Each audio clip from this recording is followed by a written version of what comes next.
All right, Colonel Mark Roland, U.S. Air Force retired. So I finally met you in person last month in Texas. I didn't realize I saw Robert Patrick gave a shout out to basically to you and to Matthew recently. Yes, yeah, he has kind of well, he's befriended us. I think is the best way to put that, and it's pretty incredible. Never thought that I'd be friends with a movie star, and it's a incredible story. If you don't mind, we go to TAPS every year at Arlington, which is the Tragedy Assistance Program for Survivors. And every Memorial Day weekend, they have a big seminar. Um, Several thousand people, 1,500 to 2,000 people. And on Saturday evening, they have a banquet. Um, and I knew from the program that Robert Patrick was going to be the speaker. Uh, and my daughter and I are sitting eating dinner, and she taps me on the shoulder and goes, "Dad, look, look at the back of that guy's biker jacket there." And there's a gentleman sitting there with a great big combat control patch sewn on the back of his leather uh, biker vest. I'm like, holy mackerel. So, of course, she and I get up and walk over, and I tap him on the shoulder. And I had met Mark Navat in the past, and it was Mark. And um, both of us surprised to see each other, and we spoke for a minute. And he said, "Hey, I want to introduce you to somebody," because he was sitting right next to Robert Patrick. And we spoke for a couple minutes. Robert got up, and he was the keynote speaker. And after dinner, we sat and talked for a while. And he asked me about Matthew, and so we gave him one of Matthew's memorial bracelets. And I've seen him the 3 years in a row now for Memorial Day. He came out to Arlington National Cemetery with us all 3 years and has spent time at graveside. And so, yeah, it's pretty incredible meeting and friendship. Yeah, when we went to the Combat Control Foundation fundraiser there last month, I just assumed that Rip would be there again from Yellowstone because he's done that a few times, and Mhm. I didn't even bother asking who was coming. It didn't matter, I was looking forward to going, and then I was standing there Saturday morning just before we walked out for a picture, and I asked Mark or someone, and they said, "Oh, it's Robert Patrick." Of course, I didn't recognize the name, but then they said something. It's like, "Oh, duh, Terminator," and obviously he's in all kinds of things. I just don't know many celebrities' names. It seems like so. Yeah, that was cool to Yeah, have him. He's a big support of combat control, especially. yes, very much so, very much so. And incredible. We spent some time with him this past Memorial Day on the Washington Mall by the Lincoln Memorial, and of course he's there for the Ride to Freedom every year, and such a gracious person with all the Vietnam veteran motorcycle riders and bikers just swarming him, and he took all the time in the world to spend time with them and talk to him. So Yeah. Well, I wanted to talk about your son mostly, right. Captain Matthew Rowland. I was debating, I was talking to you, I was talking to Brent Sibley. How do you want to do this together or separately? I think we had decided doing it together, you and Brent. We had, yes, we had. So Unfortunately, Brent was killed in a car wreck a few months ago. So we'll get into, well, you'll understand, I guess, people listening who Brent is. Brent's son, Forrest, was killed the same time as Matthew. Is that right? Because that's what I'm that curious about I want you to get to is yes, that is correct. Yeah. okay. But first of all, will you just explain why when and why he joined the military and why he decided on combat control? Well, I think I was a big influence in that. He was born into a military family. I served 30 years. His mother served. We met in the Air Force. He was born on an Air Force base. I've got pictures of him as a baby wearing a flight suit. So I think that was a big influence. Or early on, we had a birthday party and invited neighbors over, and he was probably 4 or 5 years old. And he insisted everybody in that birthday party had to have some sort of military attire on, um, a flight suit or fatigues or BDUs or something. And just so I think he always knew that that's what he wanted to do. He would sit in the mornings. He was old enough to understand what was going on when Desert Shield and Desert Storm took place, and so before I'd go to work every morning, while that was going on, I'd watch those news briefs, and he'd sit right there with me and watch those. So I think it's something he always wanted to do, but his sister Erica is 6 years was 6 years ahead of him in school, and we were stationed in Albuquerque, New Mexico, and she was going to school in Denver. Um, so when we took her to school her freshman year, because it was only an hour away, we stayed at the Air Force Academy and took a tour of the Air Force Academy. He was in sixth grade, seventh grade. And as we drove off the academy to go drop his sister off at college in Denver, he looked and he said, "Well, I found my home." So he decided at that point that he was going to go to the Air Force Academy. Did he go to Um, the Air Force Academy? he did. He graduated from the Air Force Academy in 2010. What made him decide to go combat control? I think it was a combination of things because he always said he wanted to fly A-10s and be an A-10 pilot. He was always an adventurous kid, outdoors, um, scouting, backpacking, and at the Air Force Academy they have a team that's called the Sandhurst team, which is really a military skills competition team that competes against other service academies, primarily at West Point, but all our foreign services academies are there. But he joined that team, which tends to be a feeder into Air Force Special Tactics and Special Warfare. Um, got on that team, loved what they were doing, and he came home on leave one Christmas or Thanksgiving, and we were doing some sort of father son thing in the garage, building something, making something. He was sitting on the floor, and he looked at me and he said, "Dad," he goes, "what do you think if instead of being a pilot, I went special tactics?"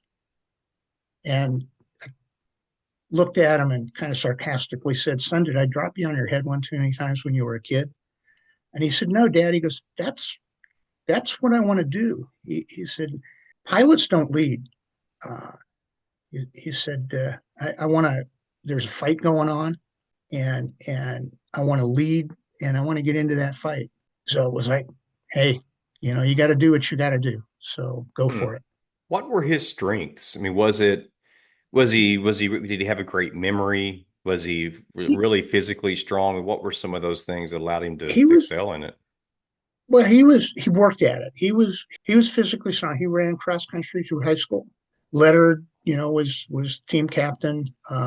So he was in good shape. But he was determined, and he just had a determination. We he grew up in South Dakota, Texas, and New Mexico. Not a whole lot of water around. Um, he knew that swimming was going to be one of his weaknesses, and he just got after it. His mother was asked, to define him in one word, and she said determined. Hmm. Um, and on top of that, I mean, at the academy, the cadets on the Sandhurst team called him Wiki Roland because he had an incredible memory and absorbed. He read voraciously, and I think he had the personality to lead. I mean, it's incredible since we lost him. Just listening to some of his teammates and listening to subordinates and supervisors alike, just the impact that he had and the leadership that he showed. What happened, Mark? I mean, I've heard a few things years ago. Hmm. So August 2015, it's kind of like I feel like this is like with Danny Sanchez, who was killed 13 days before my brother Mark. Yeah. I was told what happened by other people, but really I didn't, get all the details till I asked, or his mom obviously gets the details from other people, but I Right. was able to have her tell what happened, what she knew on the podcast a few years ago. And so Yeah. I've been wanting to know really, besides what I read, what Hmm. happened there in August of 2015. It, I, they were down in the Helmand province at what used to be Camp Baston, then became Camp Leatherneck, at a fob in that complex. They had been out working the airfield, which was I don't know what the distance was, but it was a considerable drive from the airfield back to their fob, and they had been working that airfield for about 36 hours, um, almost nonstop. So were these flights bringing in supplies and that kind of thing? No, they were surging soft forces into the Helmand province Okay. because it had just kind of blown up. So they were just helicopters, C-130s. I've heard stories and talked to C-130 crews that that night he had climbed up in the cockpit and spoken with them as they were offloading, and then they took off and in fact, the one C-130 crew I've spoken to since is like, we had just offloaded. He got out of the aircraft.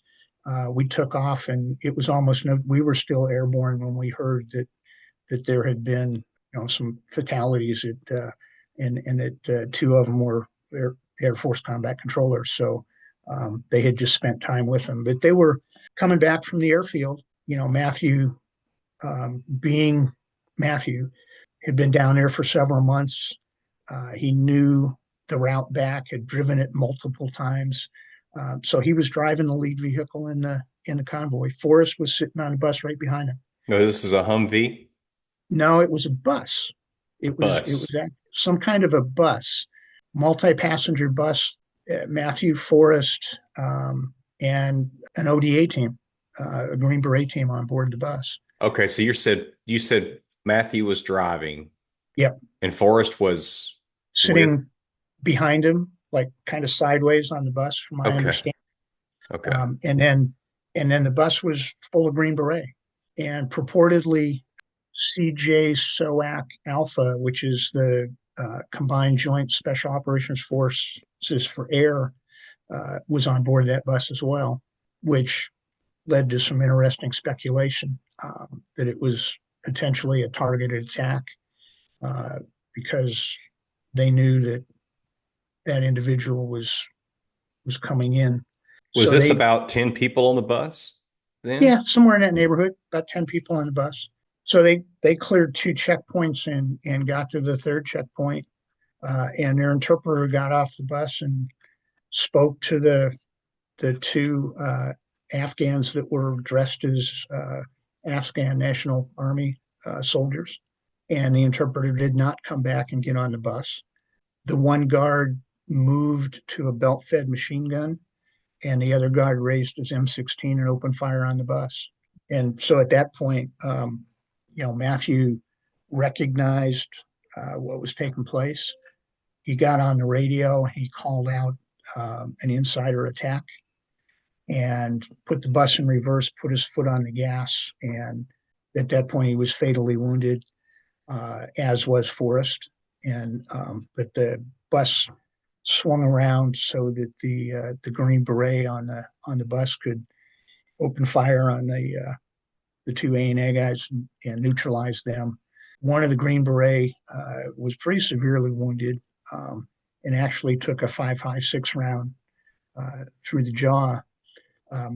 We had the opportunity. We went and visited him at when he was at Bethesda, and have kept in touch with him since. But he actually, wounded or not, uh, tried to provide care to both Matthew and Forrest, along with the other Green Beret on the bus. And there was another minor injury to another soldier that was on the bus. So the two, I guess, was he acting as a JTAC? Was he a, were they He JTACs was. or? They were. I mean, they were both JTAC qualified, but they had been actually doing the airfield operations, so controlling the airspace, controlling the landing areas, controlling Yeah. the Okay. runway, the landing zones. So Wow. they were actually bringing in these forces. So the whole convoy was special forces personnel going back to the front. Have you had anybody draw this out for you so you can kind of see what happened and where everybody was? Yeah, early on, I mean, actually, because we went from here, you know, post notification, post dignified transfer, went down to Hurlburt and spent some time at Hurlburt where they did a memorial service for both Matthew and Forrest, and Matthew's team sergeant sat down and pretty much drew out the whole incident. But we've heard since. I mean, we've young man. He was actually a Navy reservist, but he was operating the Predator at the tail end of the. He was the tail end of the convoy and was controlling the or had the Predator feed overhead. They were being escorted by a Predator as they were returning to the fob. Is that a drone? Yeah, What's, strong. I'm sorry. yeah. Yes. Yeah. Yeah. Yeah. What, so how far away? You said the interpreter got out and he didn't come back in. Right. So he knew what was going on. Right. Did he just kind of step aside? Did he pull a weapon too? Do you know? He did Did not, as far as I was told, he did not pull a weapon, but the ODA, as they told me, rolled him up pretty quick. So they were pretty well assured that he was involved and actually keyed the other two. Yeah. So were there three total of the Afghans that were killed, the interpreter and two fake ANAs maybe? Yes. Okay. Well, And then the interpreter was taken. I've heard rumors. He was taken away and turned over to the Afghans. oh, he wasn't killed. No, he was not. He was Oh, not. okay. The other two were. Gosh, I wonder, do you know if you I know this is typical, probably stupid questions, but did anybody notice anything in the interpreter? Was he acting differently? Or I mean, had they worked with him? Did they know him? They had worked with him for a while, and I was told that Matthew did not trust him. Okay. Hmm. But that's secondhand. Yeah. Yeah. Okay. Mark, how were you and your family notified of his death? 3:45 in the morning on the 26th of August. The I don't know what I heard first, the dog barking or the knock at the door. And as I came down the steps towards the front door, and we've got a glass window and side lights, and as I flipped on the lights, I saw a sea of red berets, and at that point, my only question was what were the details because we knew I knew. Yeah. Um, opened the door. I called for Barb. She came to the top of the stairs, kind of let out a scream and ran back into the bedroom. And all things being equal, it was. I mean, she emerged dressed moments later, but so her retreat was as much to um, be presentable as it was to a reaction to what she Hmm. also knew was taking place. Well, Um, who were some of the guys that were there? um, Randy Harvey was our notification officer. He was the squadron operations officer for the 2-3 STS, and then also was Marcus Mader, who ended up being our FAR, and then they brought the not sure what her profession is, but she's the sociologist or psychologist Monisha from the squadron. There was a chaplain. They also brought uh, medical doc. I think that was, as I recall, that was pretty much it. Um, Okay. but yeah, so they brought a full team, and it is, as you know, they had actually, I'll use the word commandeered, but commandeered a PC-12 at Hurlburt that was getting ready for a training mission and flew from Hurlburt up to the Lexington airport, which is 5 miles from the house. And how they rented a car that time of night, I have no idea. But and then drove the 5 miles from the airport to the house to notify us. Yeah. Mm. So What could they tell you at that time? I'm really, and as you know, things are get kind of a blur and a fuzzy, and there's still people who tell me things now, and I'll in that first couple of weeks, I'm like, really, I I don't remember, but just because you're a little bit in shock, but pretty much that they were able to tell me that it was Matthew and Forrest that were killed. They were able to tell me that they had been doing airfield operations and were returning to their fob in a convoy when that took place. And Mark, how long about back to that fight? How long did that last? Was this a matter of a minute, it less than a was it minute? yeah, it was just the blink of an eye. I from everything that I've been told and heard, and particularly from Nate, who was the Green Beret that was wounded. It was over, uh, Okay. pretty much before it began. How many times was Matthew shot?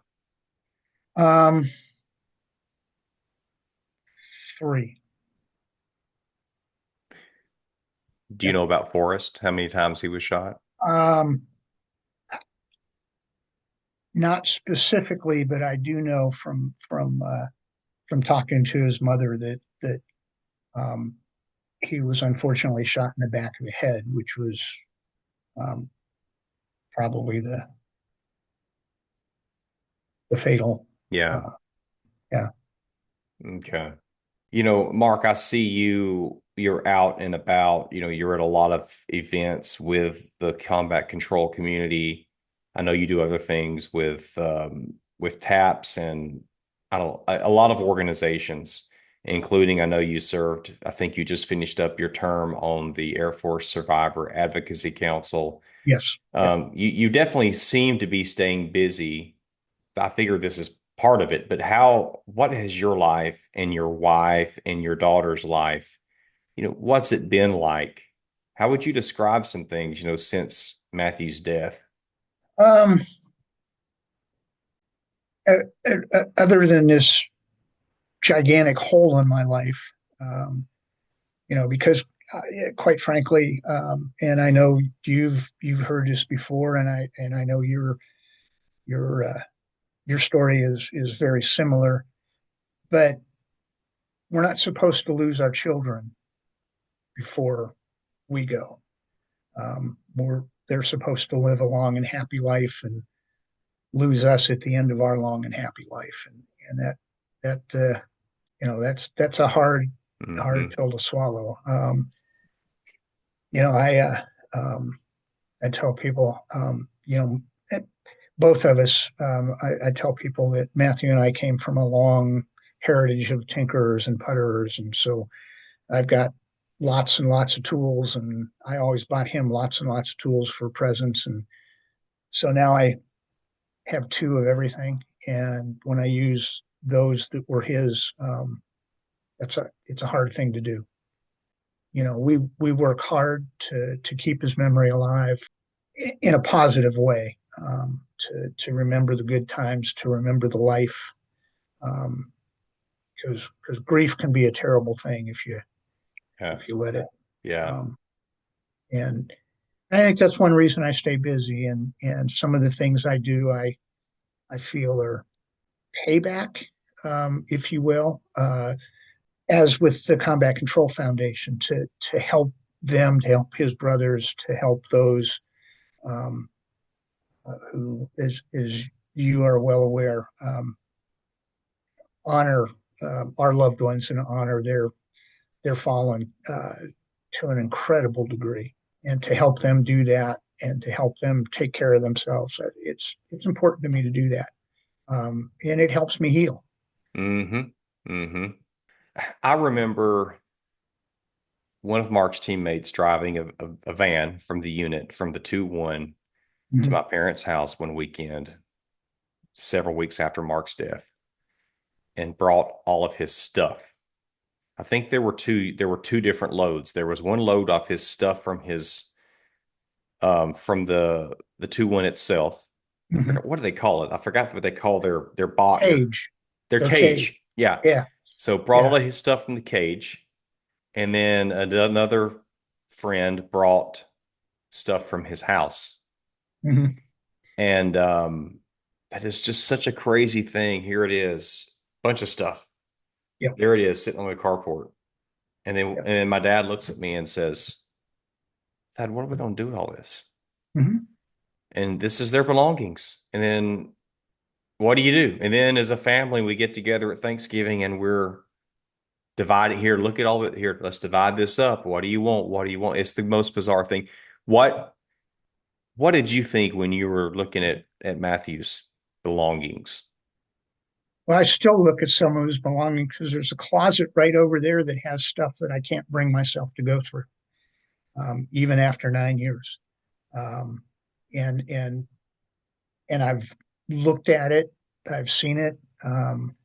There's a box in there that just a little over a year ago they found someplace in the squadron at the 2-3, and it's journals and it's letters and it's a note that I had written him when he took lead of the team about um, being a good leader, and told him that he kind of said you need to put your big boy pants on now because you're in, and that was in there, and I've looked at it, but I just haven't gone through in detail.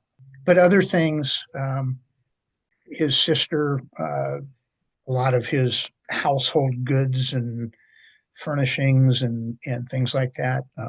She's taken the room I'm sitting in here for a long time. We took the furniture that he had in his house, in his bedroom house, and because this used to be his bedroom, and had that bedroom set in here, and I finally said enough's enough, and gave that away. And a lot of things will, if it's good to go to charity or you know things like that, we'll do that.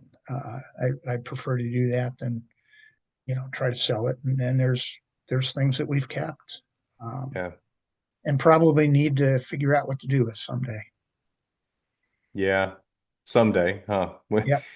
Just looking at thinking back on, I'm just, I guess, talking about belongings right now. Sure, sure. What, who, how does your wife, how does Barb handle it? And how do you handle, do y'all handle it differently? Oh yeah.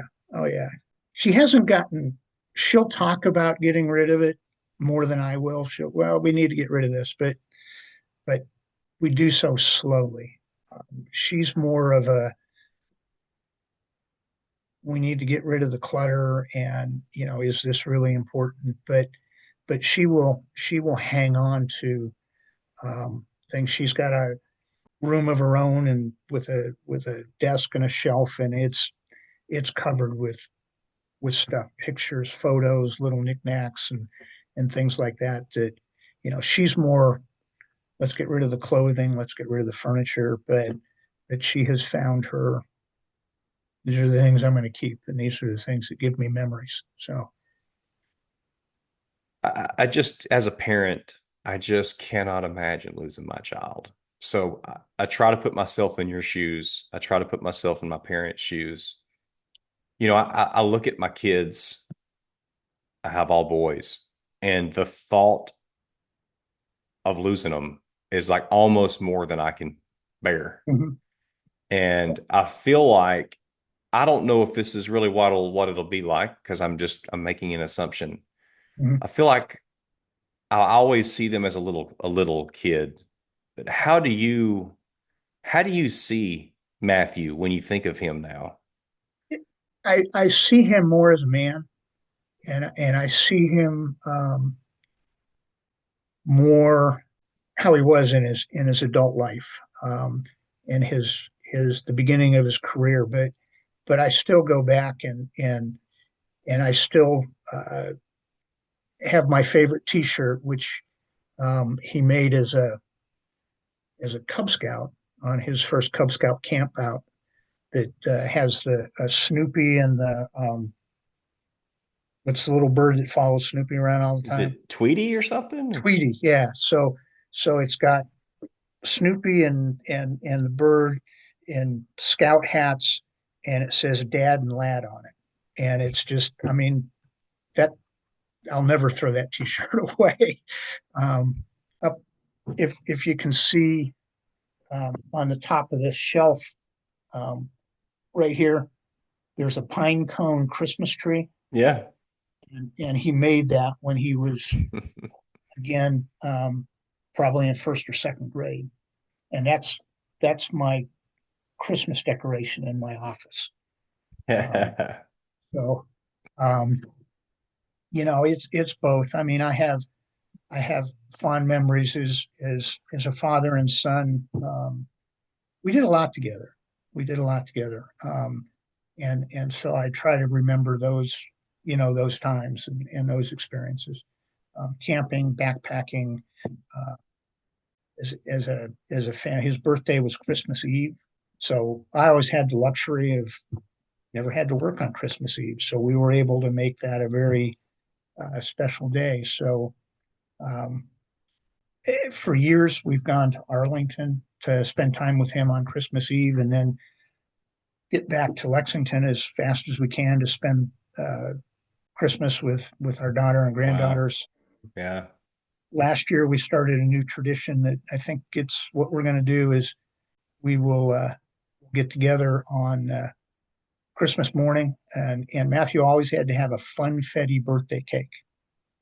So Christmas morning last year and this year we're going to do funfetti pancakes, and then we always did most of the time did something outdoors on Christmas Eve, went skiing or cross country skiing or something. So we're gonna go take a hike.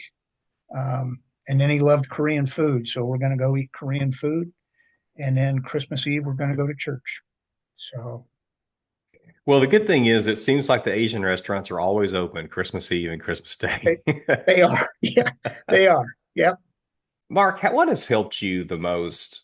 And you may have already answered it with all the service that you're doing, but with what helps you, grief wise, handling, losing your Um, son. I think the connections and the friendships that we've made since we lost him, we kind of gained a whole nother family. Um, the um, the Air Force Special Tactics community is it's an amazing group of men and their spouses. One of my best friends now lives about 60 miles away. Kurt Buller, who was Matthew's group commander at one time. Randy Harvey, who was our notification officer. I mean, we're best friends. We've hiked the Appalachian Trail together. This whole Marcus Mader, who was our family assistance rep, we're going to his retirement in 2 weeks. Uh, he's kind of the son I no longer have in a way. It's the people in this community, the people that you and I spent time with in Texas last month, that have really and I've only named a few, but there's It is a hundreds of unique them. community. It's Absolutely. it's a unique community. That whole group plus two of his high school classmates, who one went to the West Point and one went to the Coast Guard Academy. And along with spouses, there were 14 of us. We all went to Alaska 2 years ago and climbed Gold Star Peak in Alaska together Yeah, that's in cool. honor of Matthew. So that's what gets me through is those people, those connections. They never forget us. I mean, we get cards and letters. I mean, as part of their culture. We get outreach, we get invitations to all kinds of stuff, and it's genuine. It's not, Yeah. and yeah, and that's, I think, what you know gets us through. And then it's just that special operations are special people. I guess that's the way to put Hmm. it. How about your wife? Is there anything different that she does or needs? Um, she's probably one of the strongest women you'll ever want to meet. She, she feels the same way about the family, the special tactics family, that I do. She's made some. Her best friend here in town. They were co-teachers, and her friend lost her son in 2010 to illness. So there's a connection there that's very close and very tight, Yeah. they have formed a mothers group here in Lexington of mothers who have lost a child for Mm. mutual support, and they get together socially. They get together to do service projects, and but it's like she said, she never cried until after the funeral. Mm. Do you think that you and Barb have gone through your darkest moments regarding his death? Or do you think maybe you've just been like in a zone, for 9 years?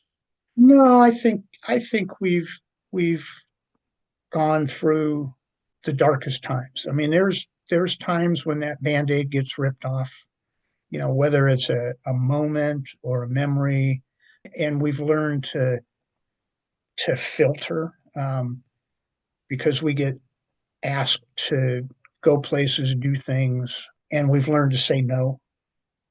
We've learned to say, not this time. What, because there for a while, if somebody wanted to do something, say something, host something, honor Matthew's sacrifice. Yeah, okay, we're all in. And it's like, sometimes we appreciate the gesture, but let's just let it Yeah. lay. Yeah. And there can be a lot of those events. I Hmm. mean, if you went to everything, Oh, yeah. I don't know how you could deal with it. No, no. I mean, recently, I got a call from, because there's a sizable, not huge, but sizable uh, number of Gold Star families here in Kentucky in the local area. And I got a call from one that said, well, there's this distillery that wants to have an event and they'd like to have a Gold Star family there. And, um, we've talked to some other folks, and the schedule just doesn't work. And as I dug into it, it's, and looked into it, I said, no, I'm not going to go be somebody's token, which happens, which Yeah. happens. Hmm. Um, so you need to learn those things. But What's the worst advice or the worst, maybe worst thing that you've experienced with someone, either, probably well-intentioned, trying to comfort you? Does anything stand out? It's like, okay, well, that was not anything I would ever tell someone who's a grieving parent. um, particularly under our circumstances, he's in a better place.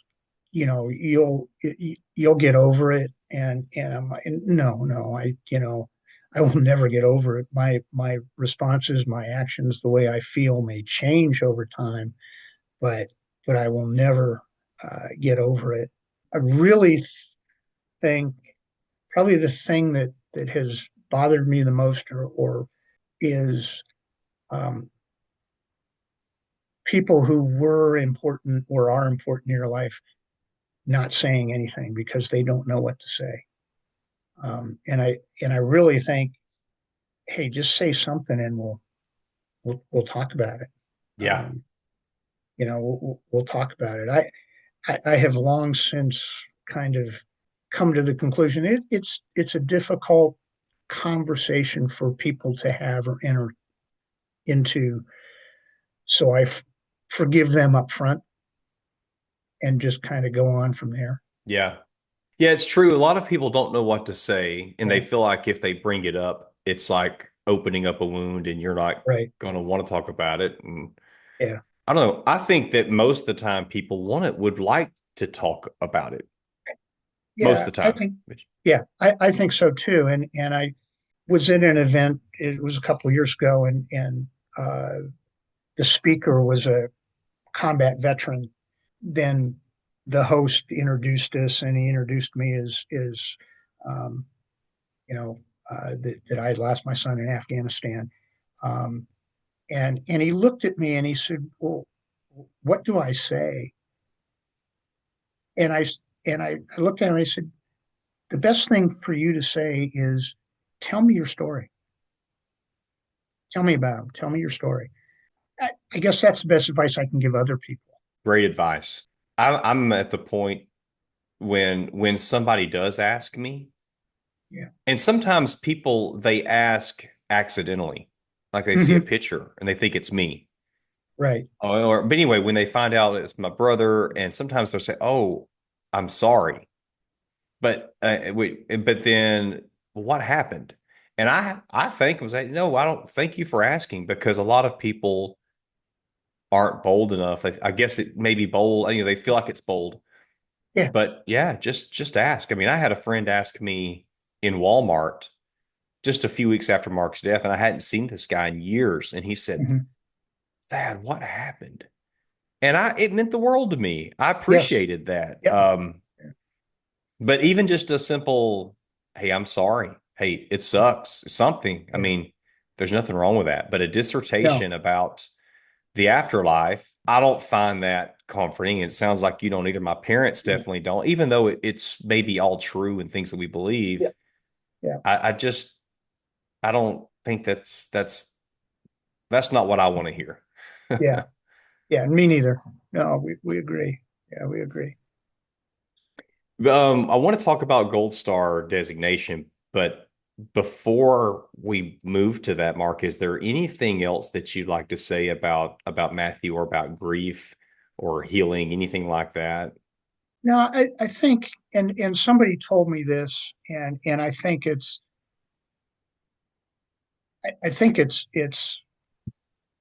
a good way to approach loss and approach our loss is to remember the dash. And what that means is, if you look at a headstone, there's a birth date and there's a date of death. But in between there is a whole lot of time and a whole lot of life and a whole lot of living. And that's to me is remember the dash, remember their life, remember the good times, and sometimes remember the bad times. I mean, I don't know about you, but I've heard some stories about my son that maybe a parent doesn't need to hear. If and I mean nothing terrible, but his mother never knew that he dipped snuff, right? But you know, so remember the dash, remember their life. Yeah. So Yeah, that's a great point. You could have you thought about writing a book? I've written some papers. I have maybe way out here on the periphery. Well, Not because so serious. much, and you'll have more of these opportunities, and you've already Yeah, spoken. You talk about Matthew as a warrior and his death, yeah, but there's so much more. I mean, even here, we're not talking about his life much about yeah, it, but man, there's yeah, so much that people need to know. I don't know. yeah, Maybe you could do that one day. yeah. I Add loved that your to your book. list. I loved. Well, thank you. Thank you.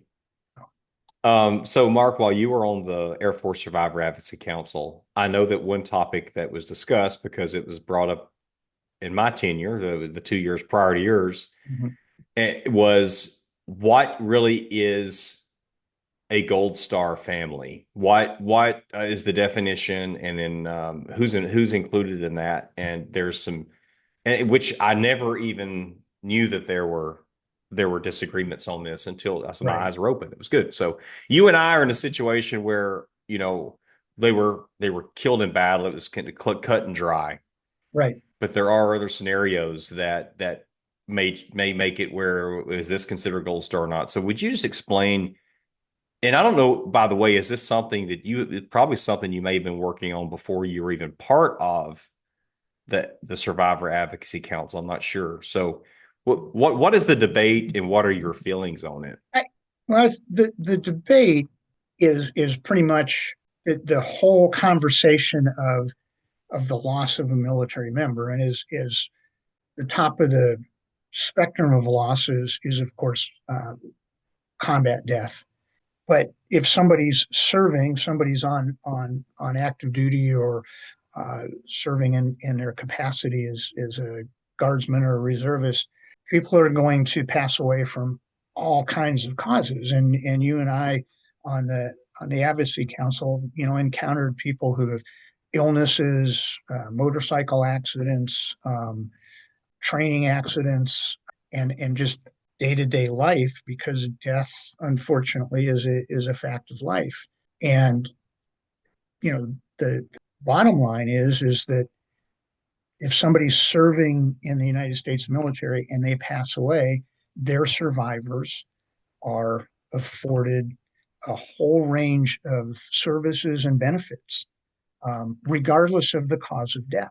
And so with that is kind of an entering argument. Then if we move to a combat death, we are, as a result of that, as a family, we're awarded the designation of a Gold Star family and given a small Gold Star pin with a purple background to wear in recognition of, as I look at it, our loved ones' sacrifice. So there's a lot of people out there that refer to themselves and want to call themselves a Gold Star family member or a Gold Star survivor, because their loved one, their family member, passed away while they were serving in the military. I guess my feeling on that is just like other military awards. If a service member is injured in peacetime, no combat operations while they're doing their job, they don't get awarded a Purple Heart. The only way to get awarded a Purple Heart is to be injured in combat.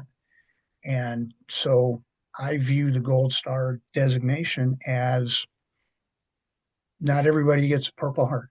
Death is tragic, a loss is tragic, but losing your life the way any ordinary civilian loses their life, I don't believe entitles you to a special recognition. It entitles you to all the benefits that are afforded, um, because your loved one served. Yeah.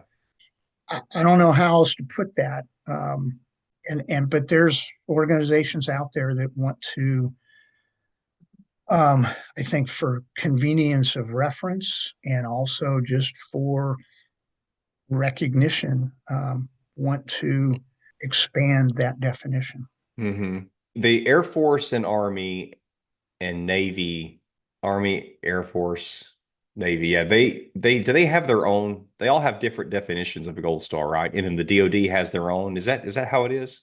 It's well, I think the DoD is, I mean, the overarching definition, and from my experience, the Air Force adheres, the Air Force and the Army, I think, pretty much adhere to that DoD definition that the Gold Star designation is the result of a hostile act. And I've anecdotally only heard that the Navy is a little liberal with that. Will you just what is the next of kin pin. So it looks very similar to the gold star. I think is the star, or no, instead of the purple background, it's a gold background. Is that what it It's a is? gold background with wreaths in it. Yeah. Okay. And then so what's the difference then? Who gets the next of kin pin? That next of kin is that pin and designation is given to anybody or the family of anyone who's has passed away while they were serving, regardless of that cause. If they were on active duty and really entitled to those survivor benefits, they're pretty much given that next kin pin. Yeah, You know, kind of a silly name if it could agree. be a more there could be a more meaningful designation to that, I Yeah. think. In fact, I wasn't even familiar with it until the Yeah. council. But I was actually just kind of so surprised. I just hadn't encountered, I'd never thought about this before. At that Hmm. point in 2010, when I was on, no, I'm sorry. I was on in 2020 Right. to 2022. So Mark had been killed, had been 10 years when I got on. So, Right. but I just never thought about this. So I never even discussed it because I saw a lot of passion and I didn't really feel like I had anything to add at the moment because it just had Yeah. never crossed my mind. And there's no Well, resolution now, I guess, as far as no, there the there isn't. I mean, back. the definition still stands. There's been no change, even though there's some desire to change it by some organizations that support surviving families. And there's other organizations that are vehemently opposed to a change. I guess from a personal standpoint, there's valor in the way your brother and my son were taken from us, as opposed to illness or other cause. I mean, their their loss was sacrifice in the performance of their duties, and I just think that that's a an important distinction, and it's an important distinction for us. Yeah, Um, not, and I don't mean that to belittle anybody else's um, loss or grief that's right. or anything. Yeah, because you don't ever want anybody to think that their family's death is not Is meaningful or, right, obviously no, right, it's they're all special and yeah, and then the ones that serve, they chose to serve. So no, I get what you're saying. I do. It yeah, is a very sensitive topic for sure. yeah. It is, because you can come across very easily saying, "Well, your son wasn't as special as my son," or Yeah, and that is not anybody's intent. that's right. Well, Mark, what else would you like to say before we wrap it up? Um, well, I guess just to as we're talking almost 10 years out, 9.5 years, and we talked a little bit about our association, or our with it's more than an association, but with the special tactics community. And I know, there's a lot of folks out there, like with, Forrest as an example. There's a road or a bridge named after him, and that's a community type thing. I don't know what other than a gymnasium named after Mark, um, what else is out there, but our that community is very good at honoring their fallen, and small towns are very good about um, honoring the fallen. Someplace, Lexington, Kentucky is a little bigger. We have gotten over time, especially early on, community support that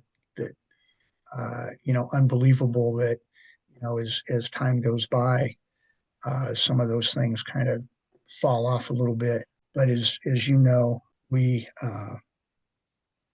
have a scholarship at Matthews High School, and this has nothing to do with the scholarship. But when he was lost, there was a young man here at that eventually graduated from that high school and is now at West Point, that was playing junior varsity football. And when he heard that evening, after the news broke of Matthew's loss, his middle school had a football game, and he went to Home Depot and he bought a 3x5 American flag, and he and his teammates ran that flag out on the football field.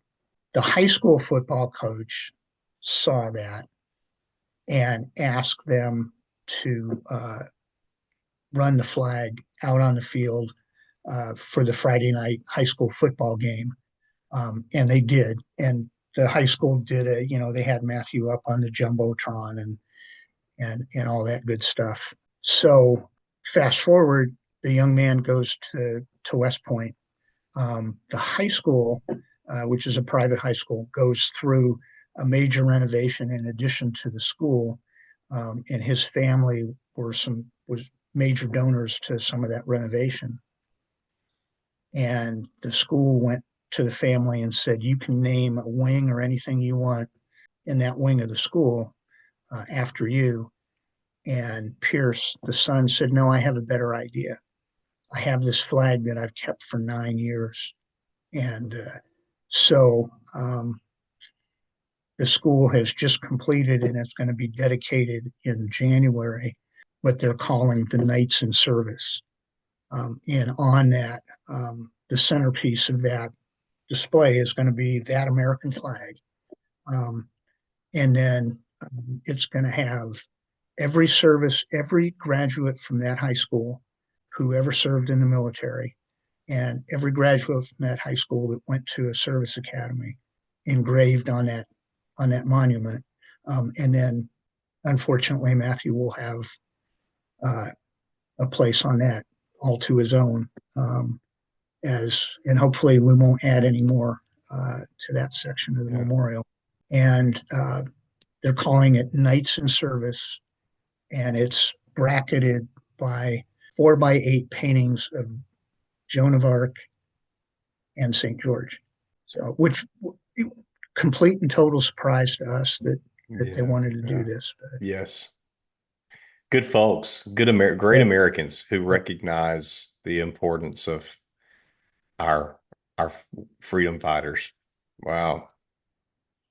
That's great to hear. So the boy was like a young teenager, or 8th grade, 7th, 8th grade, something like that. Yeah. And he's set to graduate from West Point this year. So good for him. Anything else, Mark? No, it was great spending this hour with you, hour plus. But look forward to seeing this and wish you well, and look forward to the next time we get to spend some time together. Yeah, agree. I wish I could go to more and do more things, but it's just too hard now. Only so much time. That's right. Well, God bless you. Appreciate your time. Thank you for your service to our country and for your sacrifice of Captain Matthew Roland. And I'm sorry.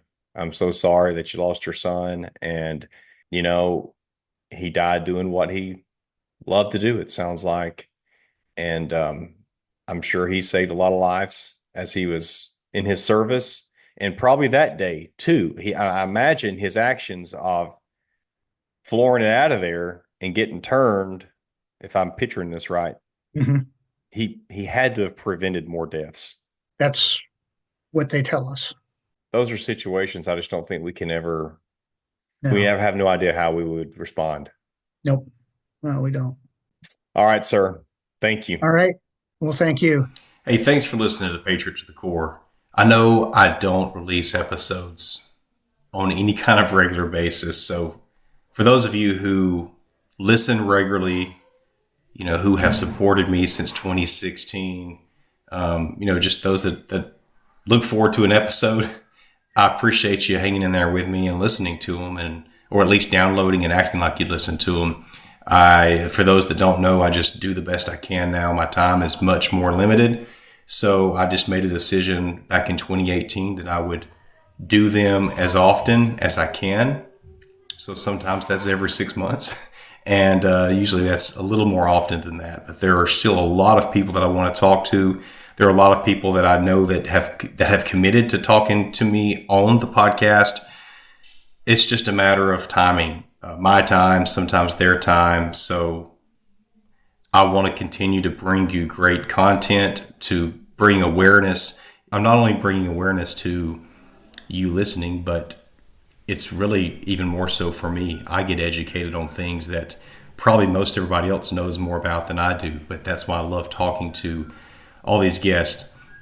I also love more than anything highlighting great Americans who serve their countries, who serve their communities. Sometimes they've given their life.